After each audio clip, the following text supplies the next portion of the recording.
धान खरेदी रखडल्याने नारायणपूरच्या शेतकऱ्यांनी विलंबनाबाबत जिल्हाधिकाऱ्यांकडे केले निवेदन सादर. पाहुयात आमचे प्रतिनिधी संपत अंबाला यांचा सविस्तर रिपोर्ट.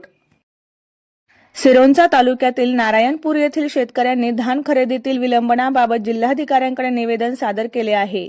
अमरावती धान खरेदी केंद्रांतर्गत काही शेतकऱ्यांचे धान खरेदी झाले असले तरी अनेक शेतकरी अद्याप प्रतीक्षेत असल्याचा आरोप करण्यात आला आहे. संबंधित अधिकाऱ्यांकडून समाधानकारक माहिती मिळत नसल्याने शेतकऱ्यांमध्ये नाराजी पसरली आहे.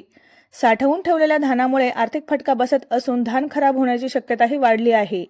त्यामुळे उर्वरित धान तातडीने खरेदी करण्याचे निर्देश द्यावेत, तसेच खरेदी प्रक्रियेतील कथित अनियमिततेची चौकशी करावी अशी मागणी करण्यात आली आहे.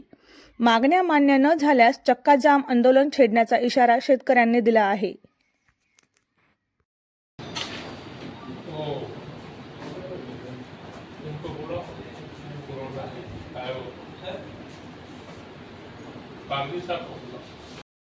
कोणाचा आहे?